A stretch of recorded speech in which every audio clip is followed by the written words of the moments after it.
नमस्कार, आप देख रहे हैं सी न्यूज भारत। मैं हूं आपके साथ प्राची तिवारी। वक्त हो गया है न्यूज बुलेटिन का। इस बुलेटिन में हम जानेंगे आखिर कहां मनाया गया युवा समाज सेवी अरमान कुरैशी का जन्मदिन, कहां भाजपा किसान मोर्चा की जनसभा ने उड़ाई गई कोरोना की धज्जियां। साथ ही साथ जानेंगे आखिर कहां समाजवादी जनसभा का आयोजन हुआ। इन सारी खबरों पे चर्चा होगी विस्तार से, तो चलिए शुरू करते हैं खबरों का सिलसिला। बाराबंकी में युवा समाज सेवी अरमान कुरैशी ने अपने पिता के जन्मदिन पर फल वितरित किए। इस अवसर पर अरमान ने सामुदायिक स्वास्थ्य केंद्र हैदरगढ़ जाकर मरीजों को फल व अन्य सामग्री वितरित की और सैकड़ों गरीबों को राहत सामग्री बांटकर एक अनोखी मिसाल दी। इस दौरान अरमान कुरैशी ने बताया कि ये मेरे लिए सौभाग्य की बात है कि मुझे लोगों की थोड़ी ही सही मगर मदद करने का अवसर मिला है। बाराबंकी से सीनू संवाददाता मोहम्मद अरशद की रिपोर्ट। बुलंदशहर में भाजपा किसान मोर्चा की जनसभा में उड़ाई गई कोरोना नियमों की धज्जियां। किसान मोर्चे की जनसभा नेताओं से लेकर कार्यकर्ताओं से लेकर नहीं दिखा किसी के चेहरे पर मास्क। जहां एक तरफ उत्तर प्रदेश सरकार ने रात्रि कर्फ्यू का ऐलान किया है, वहीं भाजपा की जनसभा में नहीं दिखा किसी के लगा मास्क। बिना मास्क लगे जनसभा की वीडियो हो रही जमकर वायरल। बुलंदशहर से कैमरा पर्सन अमित कुमार के साथ शबील कुमार की रिपोर्ट। बुलंदशहर में नुमाइश रेलवे क्रॉसिंग पार करते समय हुई युवक की मौत। मौके पर पहुंची नगर पुलिस व जीआरपी पुलिस। मृतक युवक योगेंद्र कुमार साठा का निवासी है। पुलिस ने शव को कब्जे में लेकर पोस्टमार्टम के लिए भेज दिया है। सर, आज ये युवक कटाया रेल से, क्या पूरा मामला है? ये ट्रैक पार कर रहा था, जिसमें जो है गाड़ी आई, जिससे ये पावर गाड़ी हुई, जब पार नहीं कर पाया टक्कर जो है। सर, शनाख्त हो पाई है युवक की? अभी शनाख्त नहीं हो पाई है। साटा गांव के सुना जा रहा है, साटा आधार कार्ड। बुलंदशहर से कैमरा पर्सन अमित कुमार के साथ शबील कुमार की रिपोर्ट। वृंदावन में नववर्ष के मौके पर ठाकुर बाके बिहारी जी के दर्शनों का सैलाब उमड़ पड़ा। इतनी जबरदस्त भीड़ थी कि बैरिकेडिंग के ऊपर से भी लोग निकल रहे थे। अपने लाडले ठाकुर जी के दर्शन कर भक्तों ने नववर्ष पर मनोकामनाएं पूर्ण करने के लिए ठाकुर जी का आशीर्वाद लिया। पिछले कई दिनों से भक्तों ने धर्मनगरी वृंदावन में डेरा डाला हुआ है, जहाँ नववर्ष के आगाज पर भक्तों का सैलाब उमड़ पड़ा। भक्तगण नववर्ष की खुशी का ठाकुर जी के दर्शन पाकर कोरोना गाइडलाइन का भी पालन नहीं कर पाए। भक्तों का सैलाब वृंदावन की गलियों में भी खचाखच दिखाई दिया। भक्तों में सामाजिक दूरी व मास्क भी नहीं दिखा, जिससे भक्तों में कोरोना फैलने की आशंका से भी इनकार नहीं किया जा सकता है। आज के नए साल पे क्या कहना चाहोगे? जी, मैं वृंदावन से लाल बाबा सामाजिक कार्यकर्ता मीडिया के माध्यम से संपूर्ण देशवासियों को कहना चाहूँगा, बताना चाहूँगा कि हमें घटना दुर्घटना से सबक सीखना चाहिए।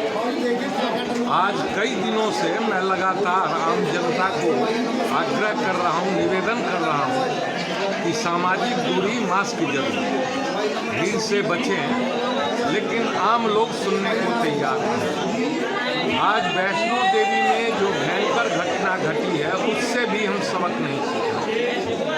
तो मैं मीडिया के माध्यम से देशवासियों से आग्रह करूंगा कि आज हमारे देश की स्थिति परिस्थिति को देखते हुए हमें बचना और बचाना है। मानव जीवन अमूल्य है, उसका विशेष ध्यान रखना है।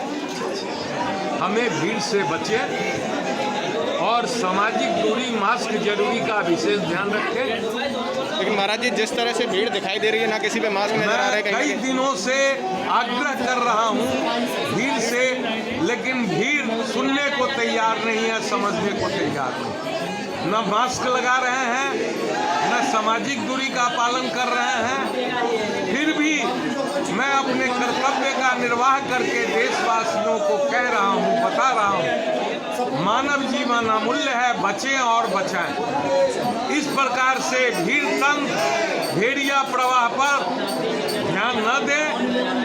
बचना हमें और बचाना भी जरूरी है, इसलिए कि हम देशवासियों के लिए, मानव के लिए, राष्ट्र के लिए, समाज के लिए, माताओं बहनों के लिए, बच्चों के लिए, वृद्ध के लिए हमारा भी कुछ कर्तव्य है। हम बार बार सरकार पर थोपते हैं, हमारी अपनी गलती पर ध्यान नहीं देते हैं। हमें अपनी गलती को भी सुधारना होगा। मैं देख रहा हूं जिला प्रशासन मथुरा, पुलिस प्रशासन मथुरा निरंतर सहयोग कर रहा है, लेकिन आम लोग मानने को तैयार नहीं है, कोई भी सुनने को तैयार नहीं है।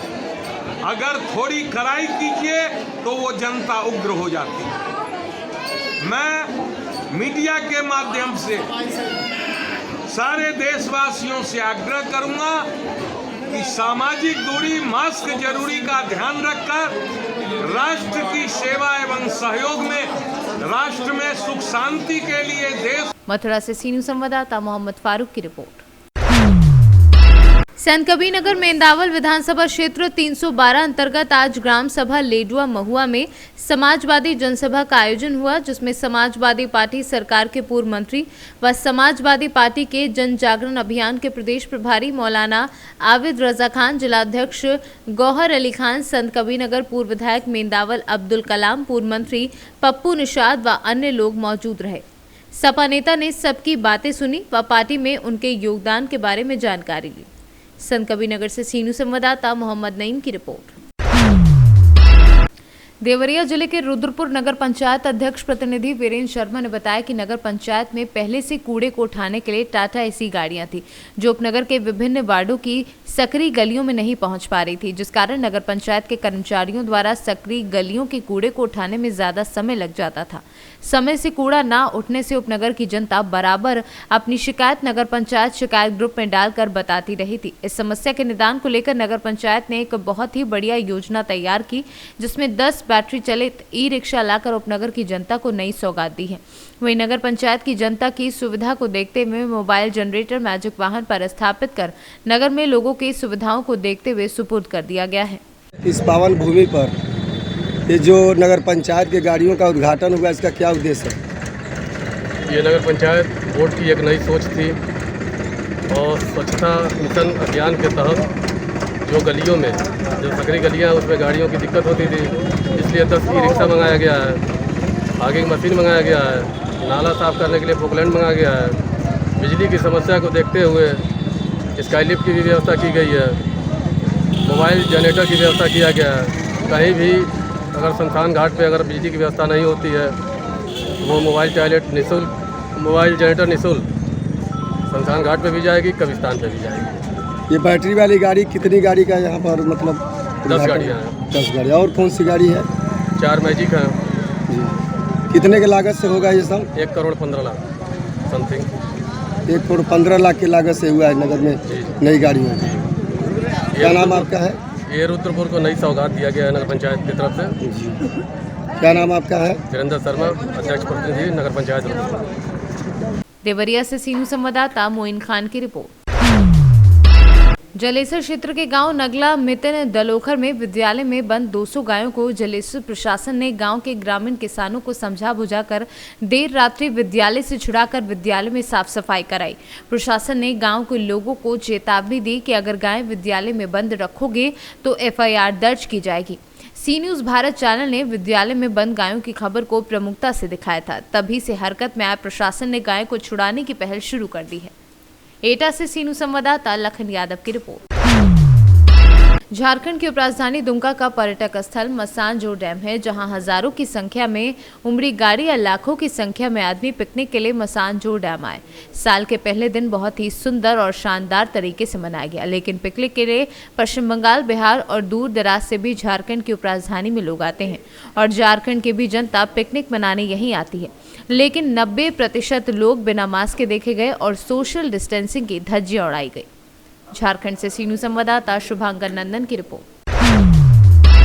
खबर बिहार के कैमूर से है, जहां आजादी के 75वें अमृत महोत्सव के अवसर पर कई कार्यक्रम आयोजित किए गए, जिसके तहत नववर्ष के शुभ अवसर पर दिव्यांग बच्चों का कैंप लगाया गया, जिसमें 3 से लेकर 18 वर्ष तक के दिव्यांग बच्चों की जांच की गई। जांच के उपरांत दिव्यांग बच्चों को दिव्यांग का प्रमाण पत्र भी निर्गत किया गया। इस कार्यक्रम में काफी संख्या में जिले के अलग अलग विद्यालय से दिव्यांग बच्चों ने भाग लिया। कैमूर से कैमरा पर्सन पिंटू तिवारी के साथ धीरेन्द्र कुमार सिंह की रिपोर्ट।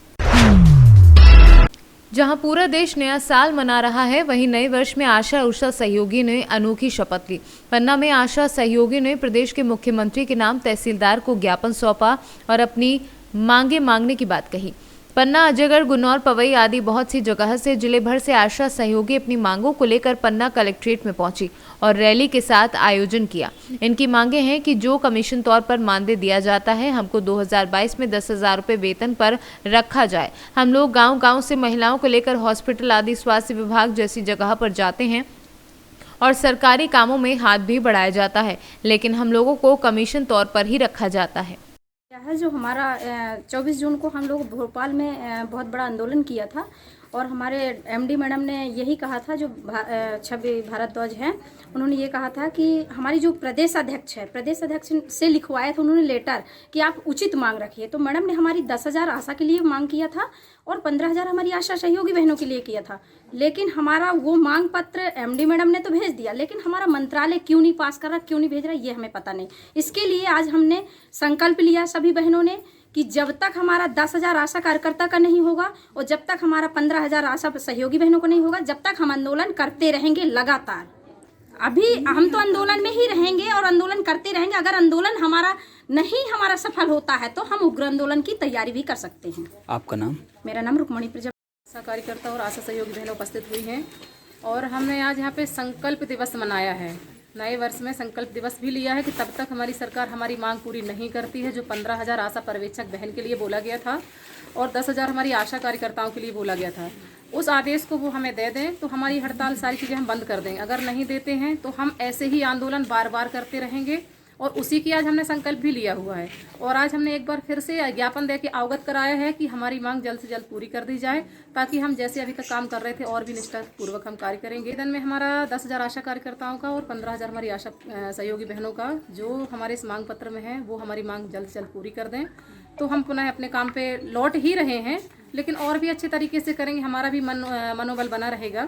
आज हमारे यहाँ पे पवई ब्लॉक से हैं, साईनगर ब्लॉक से हैं, अजयगढ़ ब्लॉक से हैं और हमारे गुन्नौर अमानगंज ब्लॉक से हैं और देवेंद्र ब्लॉक से हैं। हमारे 5 ब्लॉक से हैं आज यहाँ पे। आपका नाम? मेरा नाम नाजमा बानो है। मैं यहाँ ये आशा और उनके पर्यवेक्षक आए हैं, इन्होंने एक ज्ञापन दिया है। इनका कहना है कि इनकी जब पूर्व में हड़ताल चल रही थी तब शासन द्वारा इन्हें आश्वासन दिया गया था कि आशा को 10,000 रुपये और पर्यवेक्षक को 15,000 रुपये दिया जाएगा, किंतु वो इन्होंने बताया कि अभी तक इनको प्राप्त नहीं हुआ। इसी मांग को लेकर इनके द्वारा ज्ञापन दिया गया। पन्ना से सीनू संवाददाता सौरभ साहू की रिपोर्ट। फिलहाल न्यूज बुलेटिन में केवल इतना ही। देश दुनिया की तमाम बड़ी खबरों से जुड़े रहने के लिए देखते रहिए सी न्यूज भारत।